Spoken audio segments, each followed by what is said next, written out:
Hello boys and girls, and why not also adults who are visiting this channel. Welcome everyone.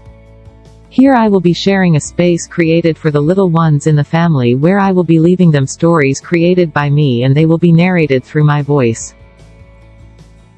The purpose is to have a fun and pleasant time in which they could listen to them during the day, or, as was the custom in the past, before going to sleep. And well, without further ado, here we go with the story. Hope you like the noise in my room. Hello, my name is John, but everyone who knows me calls me Johnny. I am only about 9 years old. I go to school like all children. I have just finished my 4th year, and today I will start my vacations. I live with my parents and my best friend Pooch. Pooch is a small cocker spaniel that my grandfather gave me when I was only 3 years old. Since that day, Pooch and I have been good and inseparable friends. My dad works almost all day, and my mom is in charge of me and the house. Our house is very nice, but it is quite far from the city, and my parents decided that after my classes we would move, so part of my vacation would be the big move. I don't really like the idea of moving because I won't be able to see my friends from school like I do every day, because they have enrolled me in a new school. Here in this house will remain part of the history of my childhood. Every corner reminds me of every step I took when I started walking. Luckily we will take souvenirs and lots of photo albums that my mom has collected for a long time. Pooch came to this house as a very small puppy, but right now he is lying on the carpet in my room. I think he still hasn't found out that soon everything will change. My mom says the new house is bigger than this one, so maybe Pooch won't sleep in my room anymore, but maybe he'll have his own place to sleep. Since the move will be soon, my dad took a few days off to help pack. Each room in the house is occupied by boxes of different sizes. It's lunchtime and Mom calls me to eat. Johnny, lunch is ready. And when he heard the call of Mama Pooch, who was sleeping soundly, he woke up and, stretching out his short legs, he quickly went down the stairs, and of course I went out after him because the aroma of baked chicken tickled my nose and my belly with noises was preparing to receive the rich lunch already. Each one in his seat began to receive his plate. Pooch on the floor looked at each plate that Mom served while wagging his tail from side to side as if waiting for someone to give him some food. Dad, seeing that Pooch's food plate was empty, fills it and tells Pooch to go eat, but Pooch prefers the chicken and doesn't move from the side of the table. It was so strange to see the kitchen and the other rooms of the house empty. As we spoke we could hear the echo of our words, and in a few days there would be no more boxes. Everything would be empty. Since none of us gave Pooch any food, he went to his plate and devoured his food. Now lying next to me, he receives his caresses that I do every day on his back with my foot while he waits for him to finish eating lunch and then go out to the patio to play. This was the first time that at lunchtime no one spoke. I think each of us would be remembering every lunch we had in this kitchen.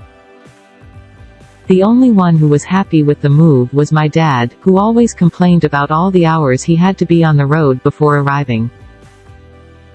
I didn't know the new house yet. My parents had gone to see it while I was at school, but my mom told me I would like it. Already finishing lunch and still with my mouth full, I got up quickly saying, "Come on Pooch, time to play." But my mom caught my attention. "Where do you think you're going?" "I'm going to play in the yard with Pooch for a while," I replied. No way, we have to hurry up with the move. There are still many things to save. When we are in the new house, Pooch and you will be able to play with pleasure, my mother told me as she cleared the table. Pooch decided to play alone, and I went back to my room to continue packing. Phew, that's fun, I thought to myself going up the stairs. Finishing filling one of the 3 toy boxes, which was a size that I could carry, I went downstairs to leave it in the living room along with the other boxes that we were putting there to load them on the truck that would make the move. I got to the room and with the box in my arms I stood there surprised because there were many, many boxes, and when I saw them a tear ran down my face. Mom came over and hugging me from behind told me, "We'll have new adventures and new beautiful memories, you'll see." He took the box and stacked it on top of others. My dad, who was putting away books from a library, asked me for help. We both picked up and cleaned book by book. Picking one up when I go to dust it off, I noticed that it was one of my favorite books that my mom read to me every night before bed. Dad sees me with the book in my hand. He noticed that I was sad. "What's wrong, Johnny?" he asked me. "Dad, I don't want to leave this house," I replied sadly. Dad, squeezing my shoulder, tells me, "Johnny, new adventures await us there." Again I heard the same words from my mom, and without further ado I put my favorite book together with the others. The hours passed and the more boxes were filled, the sadder I got, and the memories in my mind did not stop appearing.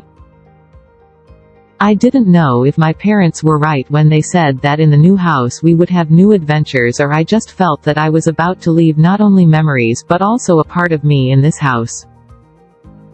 But I was also curious about what the house and school would be like and everything new that we would have. With the passing of the hours, the day was over. Another boring day where I had just packed things. Already lying in my bed, my parents come up to say goodnight. They give me a kiss, and before leaving my room, Mom reminds me that tomorrow I have to get up early because it was the last day we had to leave the whole house empty because the moving truck would come the next day. And that night I fell asleep thinking about those new adventures that my parents said we would have there. With the sun already in the sky, a new day began. From my room you could hear the voices of my parents hurrying because everything had to be in order to get on the truck that would arrive tomorrow morning. We finished breakfast and I, very curious, asked my parents when the truck would come, and they told me that tomorrow morning the truck would pick up everything and that at noon the house should be empty. The space that was now with everything stored was so big that Pooch began to run throughout the house. His short legs skated like on an ice rink on the waxed floor, and when we saw him we all laughed. As the hours passed, the day ended. Everything was ready. This would be the last night we would spend in the house. Everything was silence. The clock that heard its tick-tack every night was no longer heard. Pooch wakes up and is attentive, listening to a noise that wakes him up. It was my dad snoring that now, since the house was empty, sounded like a rocket was going to take off. I put Pooch up on my bed and we both fell asleep. Moving day had arrived.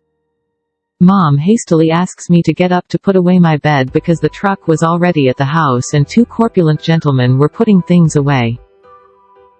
Dad kept the small boxes in the car and Pooch sat in the middle of the room watching all the movement. I think he was beginning to realize what was happening. I walked past him and he looked at me scared.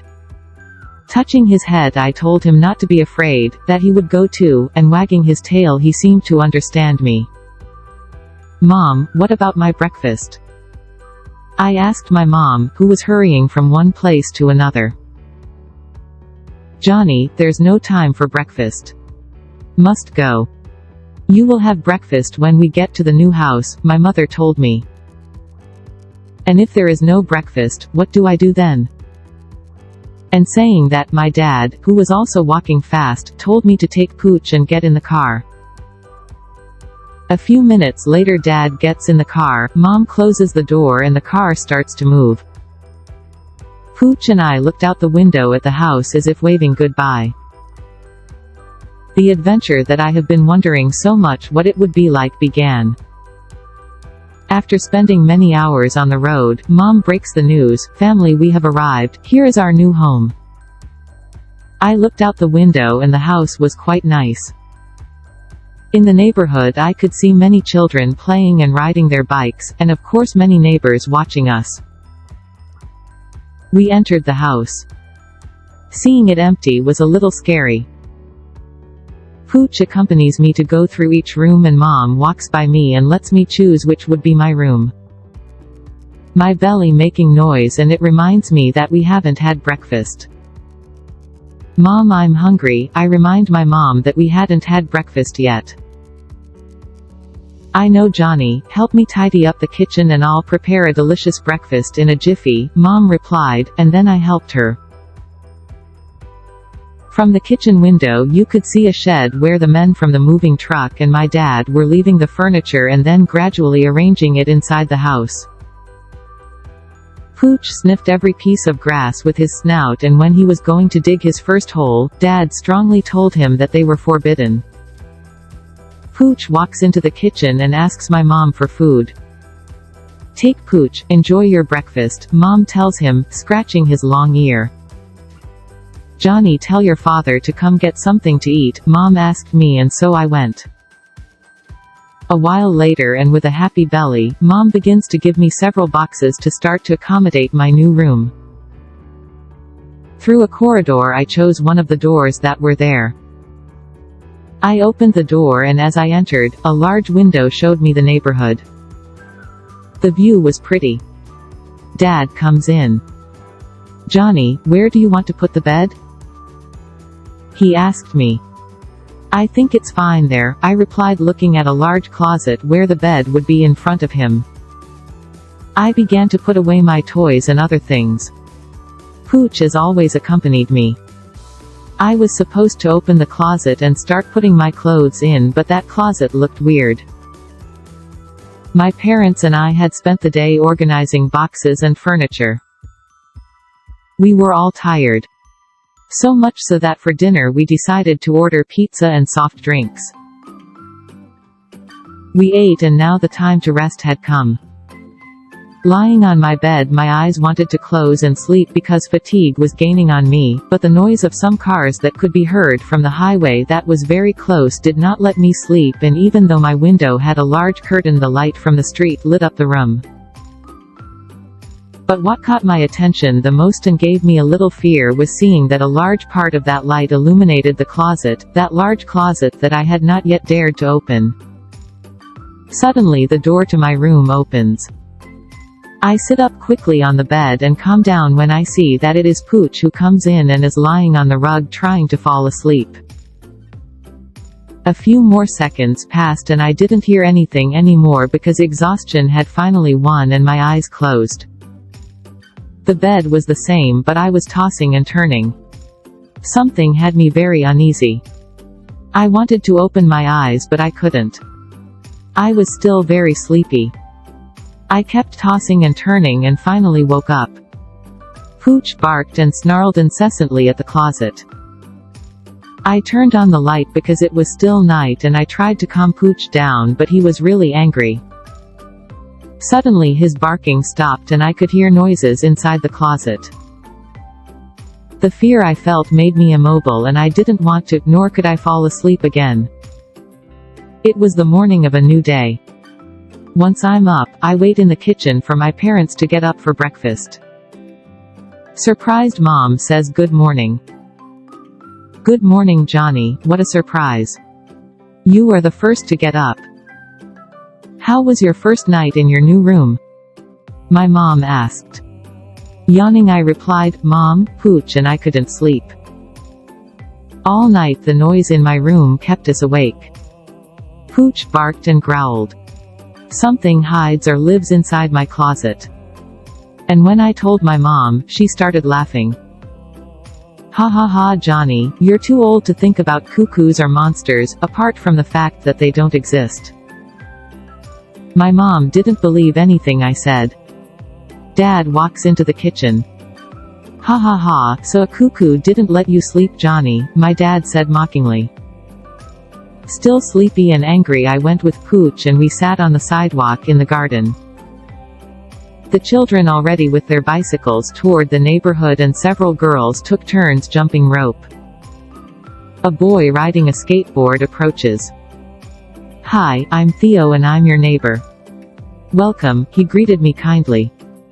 I also greeted him and thanked him for the welcome. We talked for a while and we both played with Pooch and his skateboard. 3 days had passed and I still couldn't sleep. The noise in my room every night could be heard and now it lasted longer. I told Theo what was going on in my room and we both planned that Theo should spend a night at my house so we could both find out what was inside the closet. He would help me find out because I couldn't bring myself to open the closet by myself. The night had come. Pooch, Theo and I waited for the noise to appear. That night the noise was delayed as if the cuckoo or whatever was inside the closet did not want to be heard. With Theo we played puzzles in silence so as not to wake up my parents. Suddenly Pooch approaches the closet and tries to open it with his paw. There was definitely something in there. Theo with a toy baseball stick gets ready. I had to open one of the doors. The noise could not be heard but we knew something was there and would soon be discovered. Pooch was very unsettled. With Theo we tried to calm him down so as not to scare the cuckoo or whatever. Now with Pooch already calm at Theo's voice now I quickly opened the door. Inside there was nothing. Just a bunch of old newspaper sheets and a lot of darkness. With a small flashlight I shined it and Theo with the stick tries to move the leaves but the leaves begin to move on their own. Theo and I yelled awe and Pooch barked woof woof woof. With the screams, fright and barking my parents wake up and run into my room. Kids, what's up? Why aren't they sleeping? Mom asks. Theo and I said at the same time, "There's a cuckoo under the leaves, we have to go," we both said white with fright. Dad took with his hands the golf club that Theo had thrown because of the fright and the flashlight and gently lighting the closet he was taking out the leaves and taking a long tail he said, "Look at the big cuckoo haha." What was living in my closet was not a cuckoo or a monster. It was nothing more and nothing less than a huge rat. My mother smiling tells us, "Children, cuckoos and monsters do not exist. They are only invented by adults so that children behave well." My dad took the rat away in a small field that was nearby and the rat left. Theo and I slept with my parents that night. I fell asleep thinking that my parents were right with what they had told me about the new adventures. Our first adventure was the discovery of the noise in my room that was scary at first but ended up being fun. End. Well friends, did you like the story? If so, I hope you will give me a like, subscribe to the channel, leave your comments about the story and give suggestions to write more new stories. With this it will be until a new video, a new story and well, thank you all for listening to me. I hope you liked it. Bye bye.